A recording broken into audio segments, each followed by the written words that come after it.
Senior सूबाई वज़ीर इत्तलात और ट्रांसपोर्ट एक्साइज शर्जील इनाम मेमन ने कहा है कि 31 अक्टूबर तक रेड लाइन BRT मनसूबा मुकम्मल हो जाएगा। गाइडलाइन मनसूबे का मुआयना करने के बाद मीडिया से बातचीत करते हुए उन्होंने कहा कि रेड लाइन BRT 26 किलोमीटर तक है और इस पर पहली मरतबा पीपल्स बसें बायोगैस पर चलेंगी। कराची में बायोगैस टैक्सियां भी चलेंगी। खवातीन के लिए टैक्सियां खवातीन ड्राइवर चलाएंगी।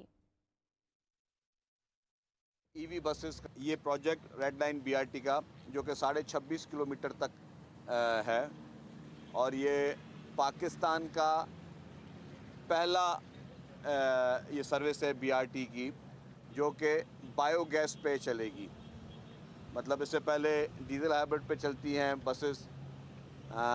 पाकिस्तान पीपल्स पार्टी की हुकूमत सिंध ने सबसे पहले ईवी बसेस का जो है वो पाकिस्तान में पहला सूबा था जिसने शुरू किया और अब बायोगैस पे चलने वाली भी ये पहली बस सर्विस होगी जो यहाँ पे शुरू की जाएगी। इसी तरीके से ईवी टैक्सीज भी लेके आ रहे हैं और ईवी टैक्सीज में हमारे दो तरीके की होंगी। एक जो है वो मर्द हजरात के लिए होगी या फैमिलीज़ के लिए होगी, एक प्योरली फॉर फीमेल्स होगी और वो फॉर वुमेन होगी। उसमें हम पिंक टैक्सीज़ जो हैं वो भी शुरू करने जा रहे हैं ताकि पिंक टैक्सीज़ के ज़रिए ख़वातीन ड्राइवर होंगी और ख़वातीन ड्राइवर को रोज़गार भी मिलेगा और वो पिंक टैक्सीज़ से ख़वातीन पैसेंजर्स जो हैं बग़ैर किसी प्रेशर के, बग़ैर किसी डरो खौफ के, बग़ैर किसी चैलेंज के वो आराम से अपनी सफरी सहूलियात लेके आएंगी। यहाँ आपको अहम खबर दें कि सदर मुमलिकत आसिफ अली